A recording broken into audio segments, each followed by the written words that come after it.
Hello বন্ধুরা, good morning. আশা করি তোমরা ভালো আছো, সুস্থ আছো। ঠাকুরের আশীর্বাদে আমিও ভালো আছি। সকালবেলা এই যে দেখো, ঘুম থেকে উঠে ব্রাশ ট্রাশ করে উঠোনটা ঝাড় দিয়ে বাইরের কাজ কিছুটা করে এসে তারপরে ঘরে এসে জামা কাপড় চেঞ্জ করে চাটা খেয়ে এই যে এখন কাজে লেগে পড়েছি। আর এখন ঘড়ি কাটায় বাজে হলো সকাল 10টা। আর আমি এখন সব বাইরের কাজ করে চাটা খেয়ে আর এই যে চলে আসলাম বিছানাটা গুছাতে।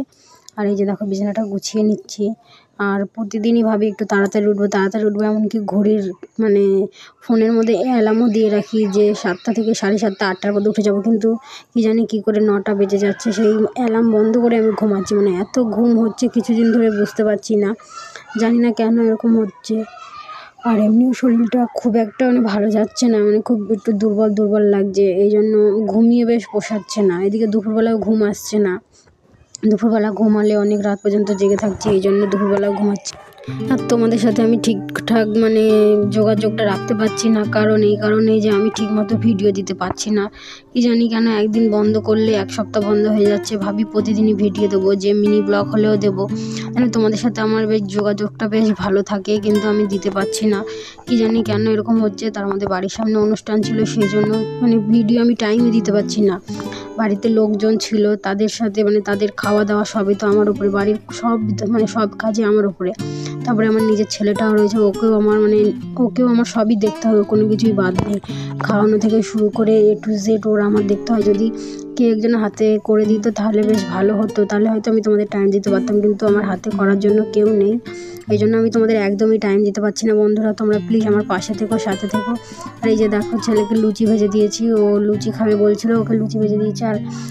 আর আগের দিনের বাসি ভাত ছিল, সেটাই আমি খেয়ে নিলাম, কারণ বাসি ভাতগুলো রেখে দিলে আমারকেই দুপুরবেলা খেতে হবে। এই জন্য আমি বাসি ভাতগুলো রাখলাম না। আর সাইডে কিন্তু বন্ধুরা, আমাদের ঘরটা পুরো রাস্তার পাশে, তো আমি যখনই ব্লগ ভিডিও এডিট করার চেষ্টা করি তখনই সাইড দিয়ে বেশ ভালোই আওয়াজ হয়।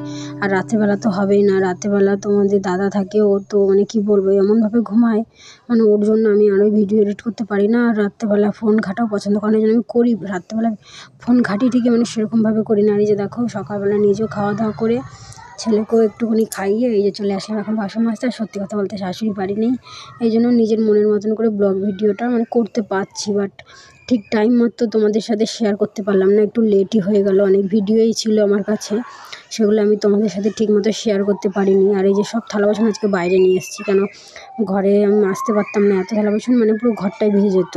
এই জন্য সব থালা বাসন বাইরে নিয়ে এসেছি। জামা কাপড়ও আজকে বাইরেই ধোবো, সব জামা কাপড় আগে ভিজিয়ে নিই, ভিজিয়ে রেখে তারপরে থালা বাসনগুলো মাজবো। আর বাইরে প্রচুর আওয়াজ হচ্ছে আমি এই ভিডিওটা যখন এডিট করছি, তাও আমি চেষ্টা করবো তোমরা যেন এই আওয়াজগুলো না পাও। কিছুদিন পরে সরস্বতী পুজো, চাঁদা কাটছে, রাস্তার পাশে বাড়ি, বাচ্চা কাচ্চা সব চাঁদা কাটছে, আর এত চিল্লামিল্লি করছে, খুবই অসুবিধা হচ্ছে। আমি আবার ভাবছি এখন করবো না পরে করবো, কিন্তু আমি যদি এখনই রেখে দিই, এগুলো আমার আর পরে করতে ইচ্ছা করবে না, নতুন করেও করতে ইচ্ছা করবে না। ভাববো এটাই যে যেহেতু আমার ভিডিও করা আছে, আমি এখন করবো না, এটাই আমার মনে হবে। এটা ভেবেই আমার অনেকগুলো দিন পার হয়ে গেল। সে যাই হোক বন্ধুরা, তোমাদের সাথে কথা বলতে বলতে আমি এখন জামাকাপড়গুলো ভিজিয়ে নিই।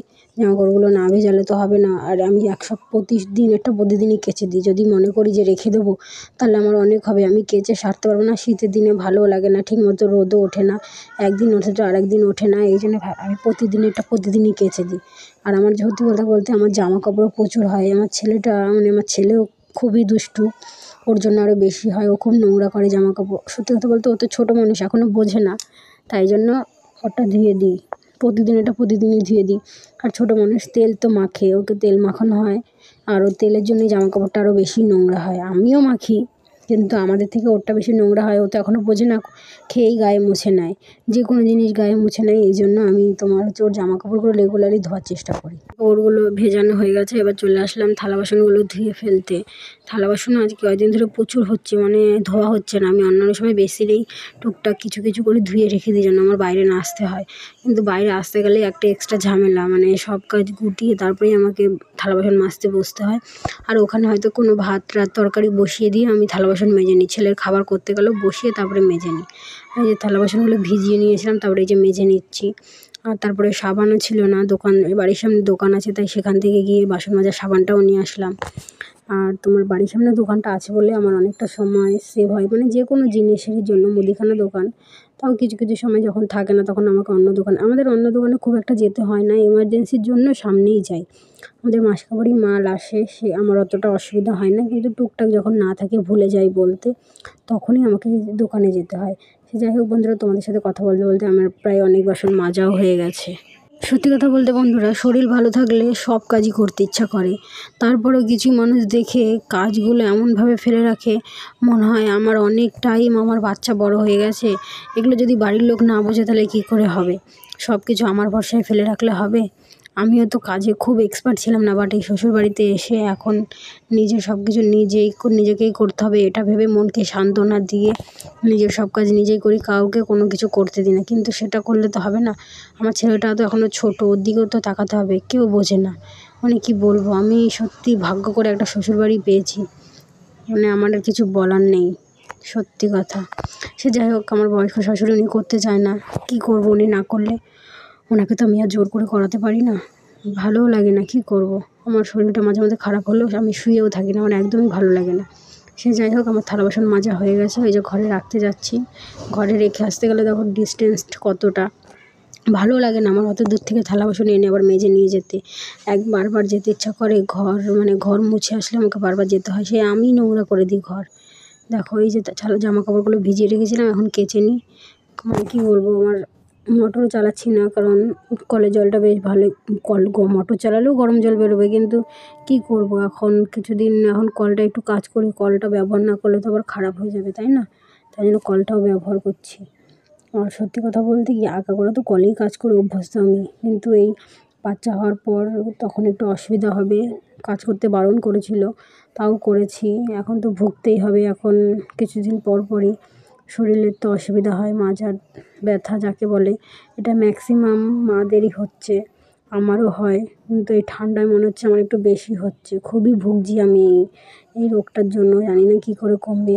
শুনেছি নাকি ব্যায়াম করলে কমে যায়। বন্ধুরা, আমি কিছু মায়েদের বলছি, আমার বন্ধুদেরই বলছি, তোমাদের যদি কারোর কোনো টিপস জানা থাকে আমাকে অবশ্যই কমেন্ট করে জানিও। আমি খুবই মাজা ব্যথায় খুবই ভুগি, খুবই অসুবিধা হয়, তোমাদের যদি কেউ জেনে থাকো আমাকে অবশ্যই কমেন্ট করে বলো।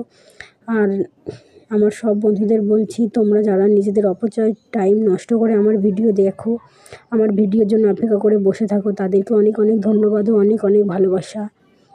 আমার পাশে থেকো, সাথে থেকো। আর বন্ধুরা, যারাই আমার ভিডিও দেখো, প্লিজ আমাকে একটা করে কমেন্ট করে যেও, যেন আমি তোমাদের বলতে পারি কে কোথা থেকে আমার ভিডিওটা দেখছো। প্লিজ আমাকে কমেন্টে জানিও, কারণ তোমরা অনেকেই আমার ভিডিও দেখে চলে যাও, কিন্তু তোমাদের নামটা যদি মেনশন করে দিয়ে যাও তাহলে আমি বলতে পারি, তোমাদেরও ভালো লাগবে, আমারও ভালো লাগবে। আমিও জানতে চাই আমার বন্ধুরা আমার ভিডিও কোথা থেকে দেখছে, আমার খুবই ইচ্ছা করে, প্লিজ তোমরা কমেন্টে আমাকে জানিও। সে যাই হোক, দেখো তোমাদের সাথে বকবক করতে করতে আমার জামা কাপড়গুলো ধোয়া হয়ে গেছে, এখন বালতিতে করে নিয়ে ছাদে নিয়ে যাব। আর তোমরা হয়তো ভাবতে পারো বালতিগুলোর অবস্থা এরকম কেন, আমাদের বাড়িতে যখন এই ঘরটা হয়েছে তখন এই যে সিমেন্টের কাজ করা হয়েছে, এই জন্য বালতিগুলো এরকম হয়ে গেছে। বালতিগুলো ঠিক হবে, কিন্তু মানে কি বলবো, অনেক সময় লাগবে, এত সময় ধরে কে করবে। আমরা ভাবছিলাম যে বালতিগুলো দিয়ে নতুন বালতি নেব, কিন্তু সেরকম লোক আসছে না যে পুরনো জিনিস নিয়ে নতুন জিনিস দেবে, আসছে কিন্তু ওগুলো হলো সিলভার, যারা সিলভারের জিনিস নেবে, স্টিলের নয়, তাই আর দেওয়া হচ্ছে না। আর এই যে দেখো চলে আসলাম ছাদে, এগুলো আগের দিনের, এগুলো শুকিয়ে গেছে, এগুলো তুলে তারপরে এখন নতুনগুলো মেলবো। আর ওই যে দেখো তোমাদের দাদাভাই গাছ লাগিয়েছে, মানে কি বলবো, এত কষ্ট করে গাছগুলো লাগিয়েছে, দেখো এত দূর থেকে।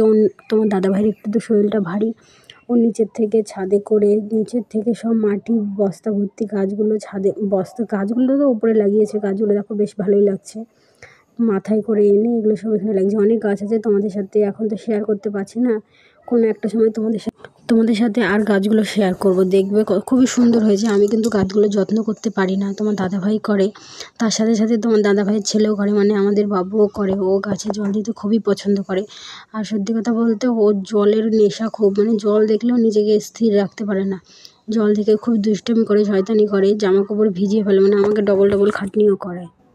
মেয়ে মানুষের কাজ সত্যিই শেষ হয় না। এই যে জামা কাপড় ধুয়ে এখন আবার চলে আসলাম ঘরটা ঝাড় দিতে, আর এখনও রান্না বসাইনি, আজকে বেশি কিছু রান্না করবো না, কারণ সেদ্ধ ভাতই খাচ্ছি, মানে সেদ্ধ ভাজাভুজি দিয়ে খাচ্ছি, কারণ হচ্ছে সবারই একটু পেটের সমস্যা হয়েছে। আর কিছুদিন ধরেই আবহাওয়াটা খুব খারাপ, মানে মানুষের শরীরটা খুবই খারাপ করে দিচ্ছে। এই জন্য এখন বেশি রিচ খাবার খাচ্ছি না। আর সত্যি কথা বলতে আমাদের এই মাসটা খুব নেমন্তন্ন পড়ছে, এখানে ওখানে খাচ্ছি। এই জন্য বাড়িতে বেশি রান্না করছি না, কারণ এখানে ওখানে তো রিচ খাবার খাচ্ছি। আর আমাদের বাড়িতে সত্যি কথা বলতে ডাল কেউ পছন্দ করে না। এই পালং শাক এগুলো বেশ ভালোই খাওয়া হয়, এগুলো বেশ ভালোও লাগে। কিন্তু মাছ টাছ ডিম টিম খুব একটা রান্না হচ্ছে না। আজকে যেমন আলু সিদ্ধ ভাত করব, আর বেশি কিছু করব না, ভালোও লাগে না। বন্ধুরা, তোমাদের কাছে আমার একটাই অনুরোধ, তোমরা আমার ভিডিও এখন যারা দেখবে, আমার ভিডিওতে ঢুকে যাবে, তারা প্লিজ ভিডিওটা সম্পূর্ণ করে দেখে তারপরেই আমার ভিডিও থেকে বেরোবে। তোমাদের কাছে এটা আমার অনুরোধ রইল। আর যদি আমার ভিডিও দেখে যদি তোমাদের ভালো না লাগে, তাহলে আমার ভিডিও আর দেখতে হবে না। আর বন্ধুরা, তোমরা হয়তো ভাবতেই পারো যে আমি কোথায় থাকি, আমার বাড়ি কোথায়, আমি কি করি না করি, হয়তো তোমাদের মনে প্রশ্ন থাকতেই পারে। যদি কোনো প্রশ্ন থেকে থাকে তাহলে আমাকে অবশ্যই জানাবে। আর আমি কলকাতায় থাকি। কলকাতায় আমার হলো কাঁচরাপাড়া হলো বাপের বাড়ি, আর শ্বশুর বাড়ি হলো কৃষ্ণনগর। নাম শুনেছো সবাই, কৃষ্ণনগরের তো নাম শুনেছো, গোপাল ভাঁড়ের বাড়ি ওইখানেই বিখ্যাত। ওখানে মানে কৃষ্ণনগর বিখ্যাত যে নামই তো শুনেছো। আর আমি থাকি ধুবুলিয়া, ধুবুলিয়া হলো আমার শ্বশুর বাড়ি। আর আমি যত ভিডিও করি বেশিরভাগ ভিডিওই আমার হলো শ্বশুর বাড়ি থেকেই করা। আর আমি কিন্তু থাকি কলকাতায়, কলকাতার মধ্যেই পড়ে এটা। তোমরা তো অনেকেই দেখি নিজে কোথায় থাকো সেটা মানে ছাড়ো, অনেকেই জানতে পারো। আর আমিও তোমাদেরকে জানানোই হয় না। আমি নদিয়া জেলায় কৃষ্ণনগরে আমার মানে শ্বশুর বাড়ি, আর বাপের বাড়ি হলো উত্তর চব্বিশ পরগনার মধ্যেই পড়ে কাঁচরাপাড়া। আর আমার এটা হলো শ্বশুর বাড়ি। আমি তোমাদের শ্বশুর বাড়ির সাথে সবসময় ভিডিও শেয়ার করি। বাপের বাড়িতে গিয়ে মানে এতদিন অনেক দিন পর যাই, তো সবার সাথে মজা আড্ডা ইয়ার্কি ঠাট্টা করতে করতেই দিন চলে যায়। মানে ভিডিও করার কোনো একটা এনার্জিও থাকে না, যদিও বা থাকে ভাবি করব, কিন্তু হয়ে আর করা হয় না, মানে ওই হয়ে ওঠে না। মানে করব ভাবি আর করা হয় না। তারপরে তো সবাইকে টাইম দিই বাড়িতে, মানে সবাই আছে, কাকা জ্যাঠা, তারপরে মামাও আছে, মাসিও আছে, সবাই আছে, তাদের সাথে কথা, মানে বেশি দূরেও না সবার বাড়ি, সাইকেল নিয়েই যাওয়া যায়, 15-20 মিনিটের মধ্যে চলে যাওয়া যায়। সবার সাথে দেখা সাক্ষাৎ, বাড়িতে আত্মীয় স্বজন, তারপরে তোমার পাড়া প্রতিবেশী বন্ধুবান্ধব সবার সাথে মানে সময় দিতে দিতে আমি ভাবি ভিডিও করব, কিন্তু আর করা হয় না। সবথেকে মেইন পয়েন্ট হলো লজ্জা লাগে। এই যে আমি এত ভিডিও করি, আমি কিন্তু সব লুকিয়ে চুরিয়েই করি। সবাই জানে যে আমি ভিডিও করি, তাও আমি লুকিয়ে চুরিয়ে করি, কারণ সত্যি কথা বলতে আমার খুব লজ্জা। আমার এই ভিডিও করা নিয়ে অনেকে কমেন্টও করে, হয়তো আমার সামনে করে না, নিজেরা করে। আমি বুঝতে পারি যে আমাকে নিয়ে করছে, কিন্তু কি করব, এটা তো আমার পেশা, মানে আমার ভালো লাগে, লজ্জা করলে হবে না, আমি সেটাও বুঝি, কিন্তু কিছু করার নেই। সব জায়গায় তো আর সব কিছু চলে না, এই জন্য করতেও পারি না।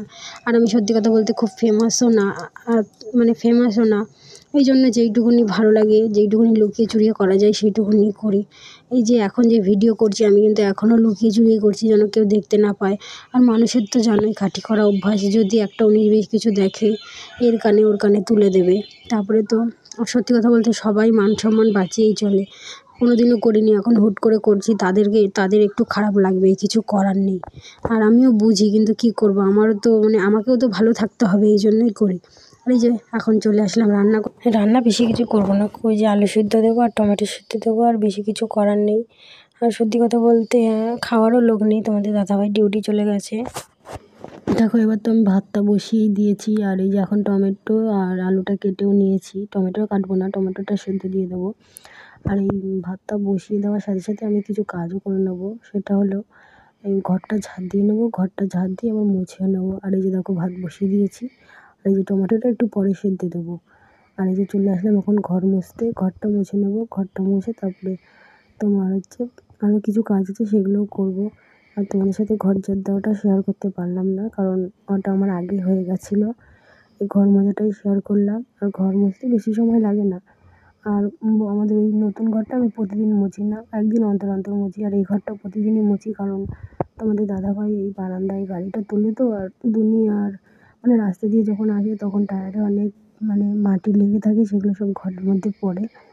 আর খুব বালি তো খুব কিচকিচ করে, এই জন্য আমার একটুখানি কেমন লাগে, এই জন্য বারান্দাটা প্রতিদিনই মুছি। আবার ভাবি যে বেশিরভাগ দিনই বারান্দাটা আমাদের এই ঘরটা বেশি মোছা হয়, কারণ এই ঘরে সব তো খাওয়া দাওয়া তারপরে যাবতীয় জিনিস এখানেই হয়। এই জন্য এই ঘরটা প্রতিদিনই মোছার চেষ্টা করি। আর বারান্দাটা মুছি, ভাবি তো ঘরটাও মুছে নিই। আর এই যে এখন ভাত রাত হয়ে গেছে, যে ছেলেকে ভাত খাইয়ে দিচ্ছি ডিম সিদ্ধ দিয়ে, ওর জন্য ডিম সিদ্ধ দিয়েছি। ও একটু এই যে ওর জন্য ডিমের পোচ করে দিয়েছি, প্রতিদিন ডিম সিদ্ধ দিই না। আর বন্ধুরা, ভিডিওটা বেশি দূর বাড়ালাম না, এই পর্যন্তই। আর যারা নতুন আছো তারা প্লিজ আমার চ্যানেলটা সাবস্ক্রাইব করে দিও, আর পাশে থাকা বেল আইকনটি প্রেস করে দিও, যেন আমার ভিডিও আসলে তোমাদের কাছে এসে পৌঁছায়। ঠিক আছে বন্ধুরা, টাটা বাই। বন্ধুরা সবাই ভালো থেকো, সুস্থ থেকো, সাবস্ক্রাইব